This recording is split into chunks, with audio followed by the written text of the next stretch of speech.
Bonjour à tous, vous écoutez 100% Media Week, le podcast de la rédaction de The Media Leader. Je suis Vincent Taubel, rédacteur en chef adjoint, et voici l'actualité de la semaine en 10 minutes chrono. On commence par une information révélée en exclusivité par The Media Leader. Une nouvelle agence média indépendante arrive sur le marché, Control M. Elle est lancée à Paris par Grégoire Perrol et Elodie Sotos au sein du groupe The Non-Conformist Network fondé par Laurent alias. Le positionnement est clair.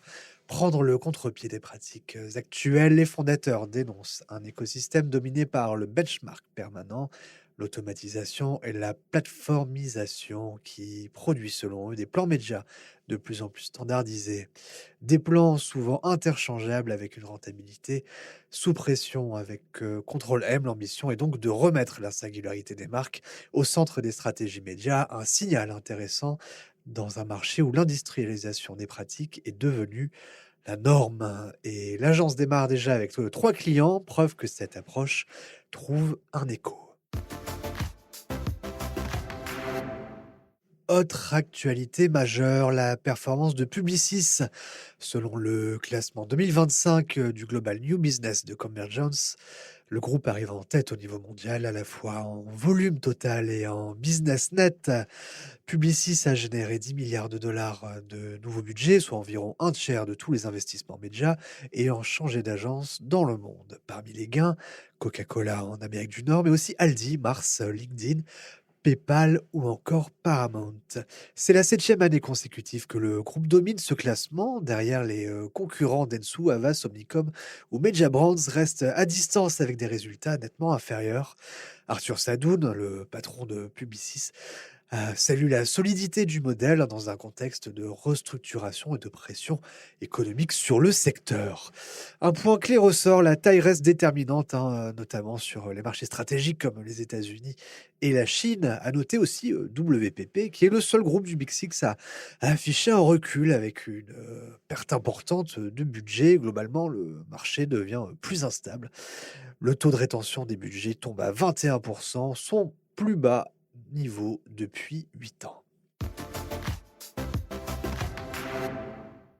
Vincent Bolloré tire à boulet rouge sur le service public. L'homme d'affaires a fustigé le coût de 4 milliards d'euros de France Télévisions lors de son audition devant la commission parlementaire de l'audiovisuel public à l'Assemblée nationale.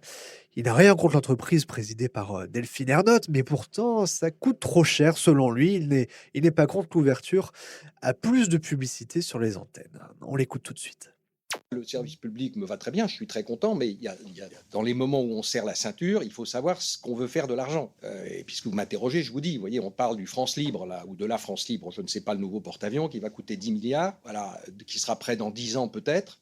En 10 ans, vous arrêtez de perdre de l'argent dans le service public et vous vous retrouvez avec 4 porte-avions au lieu d'en avoir un. Alors à nouveau, ce n'est pas les gens du service public. Chez Canal, il y avait 3 000, 4 000, 5 000 personnes qui travaillaient beaucoup, qui n'étaient pas payées particulièrement mal ou bien. C'était une petite caste qui était à la tête de Canal et qui faisait la fête, qui était très heureux. Et je ne leur en veux pas parce que c'était une vie formidable pour eux. Donc si vous me demandez, je pense que le problème de l'audiovisuel public, c'est essentiellement les coûts. Et à mon avis, les coûts viennent pour l'essentiel de dépenses qui ne sont pas ni maîtrisées ni contrôlées. La preuve, c'est que la 1 et la 6 gagnent de l'argent, elles font la même chose. Alors après, pub, pas pub, vous avez qu'à ouvrir la pub au service public. Si vraiment il suffit d'ouvrir la pub au service public, pour qu'il arrête de coûter 4 milliards à l'État, ouvrez la pub au service public. Mais je suis sûr que je ne sais pas combien de personnes qui travaillent dans le service public, 5 000, 6 000, ils se porteront beaucoup mieux quand ils gagneront de l'argent. Et je ne vois pas pourquoi TF1 gagnerait de l'argent, la 6 gagnerait de l'argent et le service public ne gagnerait pas d'argent.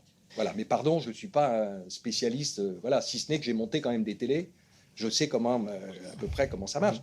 Et vous allez me parler de CNews tout à l'heure. CNews, c'est pareil. Quand je suis arrivé, j'ai rien contre iTélé, mais iTélé perdait 30 millions. Maintenant, iTélé, il y a des mois où ils gagnent 1 million par mois. Voilà. Donc, on est plus content avec une chaîne qui gagne 1 million par mois que des chaînes qui perdent 30 millions par an. Pour aller au bout de la question, et c'est tout de suite à parler au rapporteur, comment vous analysez ce que, par exemple, Delphine Ernotte a dit sur vous dans Le Monde en disant que Vincent Bolloré voulait la peau de l'audiovisuel public. Vous nous expliquez que finalement vous êtes plutôt favorable à l'audiovisuel public, que pour vous c'est une question de gestion et de périmètre sans doute. Enfin, vous irez sans doute plus loin et le rapporteur a l'occasion de vous interroger. Comment vous analysez du coup cette cette remarque à votre endroit? Bah, écoutez, je connais bien la vie, malheureusement, pour l'avoir vécu un certain temps. Quand on a des problèmes, il y a deux sortes de comportements. Premier comportement, vous reconnaissez vos problèmes. Voilà. Et puis, deuxième comportement, vous dites c'est la faute d'un tel. Voilà. Donc, pour essayer de déporter l'attention de il faudrait mieux gérer, il ne faudrait pas dépenser de l'argent, on reporte sur il y a un ennemi commun et on essaye de trouver un ennemi commun. Et moi, malheureusement, ça on peut en parler, je suis l'ennemi commun type. Je suis le bouc émissaire parfait, je suis le paratonnerre idéal, parce que je représente toutes les cases que la caste n'aime pas. Des origines familiales, des entreprises avec des salariés qui ont l'air heureux de travailler en Bretagne. Il y a même une chapelle dans le jardin, alors vous vous rendez compte. Ça, c'est le pire du pire. Donc voilà, il faut trouver un ennemi commun et je suis l'ennemi commun parfait. Mais honnêtement, nous, le service public, d'abord sur le plan personnel, ne me dérange pas du tout. Je vous dis, je ne vois rien de mal. D'abord, je ne regarde pas et puis ensuite, je ne vois rien de mal dans ce qu'ils font, en particulier par rapport à ailleurs. Mais surtout, en ce qui concerne sur le plan économique et financier, nous n'avons aucune concurrence avec le service public. Voilà. Canal, c'est un groupe qui marche par abonnement, rien à voir avec ce que fait le service public, qui vend des abonnements dans le monde entier. Voilà. Donc, ça n'a rien à voir. Donc, le seul truc qui pourrait être en concurrence avec le service public, ce serait peut-être CNews, qui fait, je ne sais pas, 80 millions ou 100 millions de chiffre d'affaires sur les 40 milliards de chiffre d'affaires de Canal, Hachette et compagnie. On enchaîne avec une étude qui interpelle. Selon l'IFOP pour Cision, 89% des Français sont en difficulté face aux fake news. Selon un test réalisé en ligne, la moyenne n'est que de 5,4 sur 20 et seul 1% des Français dépassent la note de 15, comme le souligne le journaliste Thomas Hurchon. Nous sommes tous potentiellement victimes, personne n'est prémuni. Cette vulnérabilité est généralisée, quel que soit l'âge, le niveau d'éducation ou les opinions politiques. Même si certains écarts existent, les plus jeunes s'en sortent un peu mieux, tout comme les profils diplômés. Mais un facteur aggrave la situation, c'est l'intelligence artificielle.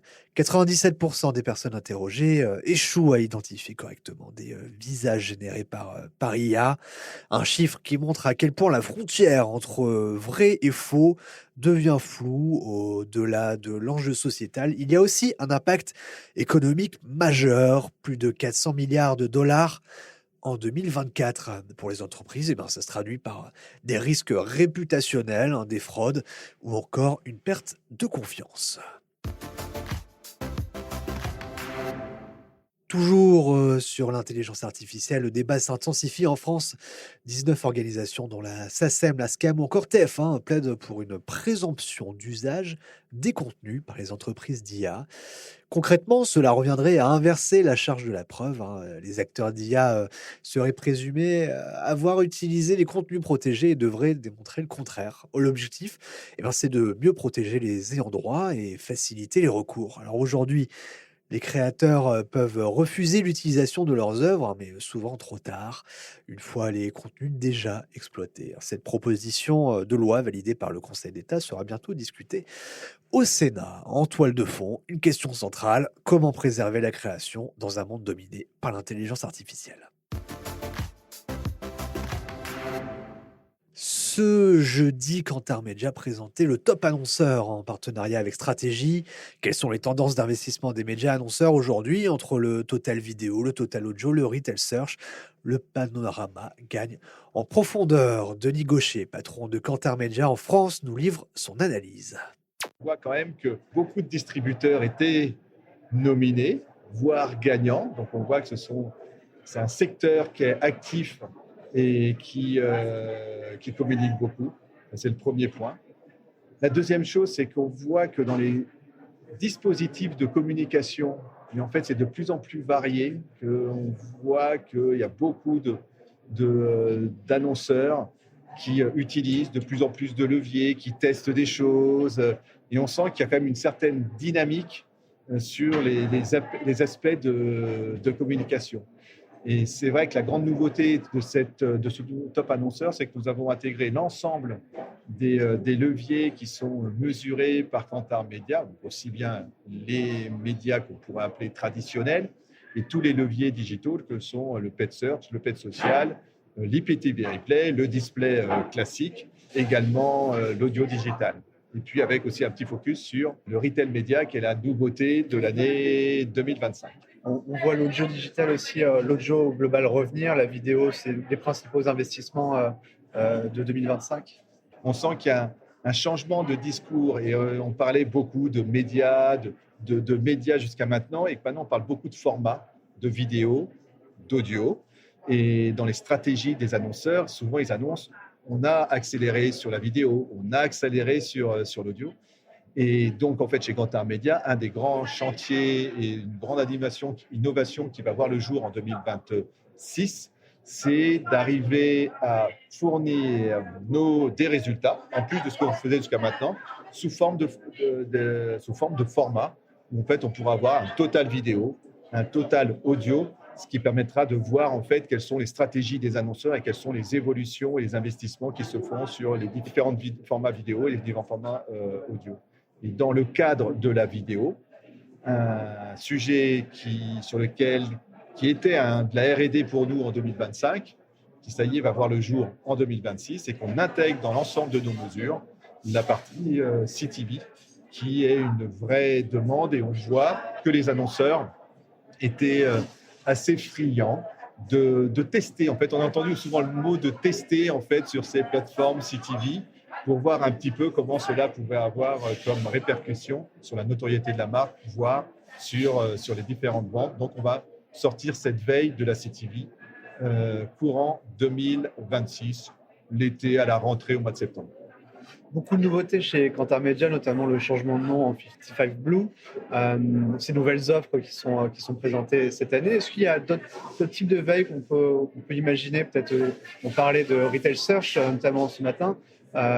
Est-ce qu'on peut imaginer une veille sur le commerce agentique qui va aussi arriver un jour? Oui, là, en fait, aujourd'hui, on est vraiment focus sur tout ce qui est total vidéo, total audio et la CTV pour 2026. Et puis, on a fait une première étape sur le retail média. Parce qu'en fait, aujourd'hui, sur le retail média, on ne valorise pas encore le retail média. On est dans une phase où on fournit les occurrences. Donc, la visibilité, en fait, des différentes marques. Et c'est vrai qu'un des sujets de 2026 également, c'est de continuer d'améliorer la mesure, l'améliorer et surtout de la compléter en ayant la possibilité de valoriser les investissements qui sont réalisés sur la partie retail média. Et on termine avec un rendez-vous important le 8 avril. The Media Leader organise à Paris The Future of TV Advertising, le plus grand événement en France dédié aux évolutions de la publicité vidéo, au programme la télé, le streaming, la CTV, le social media. L'événement se tiendra au Pathé Palace et réunira les plus grands acteurs du marché. 5 espaces thématiques tout au long de la journée permettront d'explorer les transformations du secteur, de la tech à la Gen Z, en passant par la creator economy. Parmi les premiers invités, Antoine Monin de Spotify, Stéphane Sibon-Gomez de France Télévisions, Laurent Boinec de X, Virginie Douin de Twitch, l'influenceur Rivenzi ou encore Samuel Etienne. Une journée pour décrypter les mutations d'un marché en pleine recomposition. Je vous donne rendez-vous sur themedialeader.com pour consulter le programme et puis pour vous inscrire. Voilà pour l'essentiel de l'actualité média de la semaine. On se retrouve très bientôt pour un nouvel épisode de 100% Media Week. À très vite.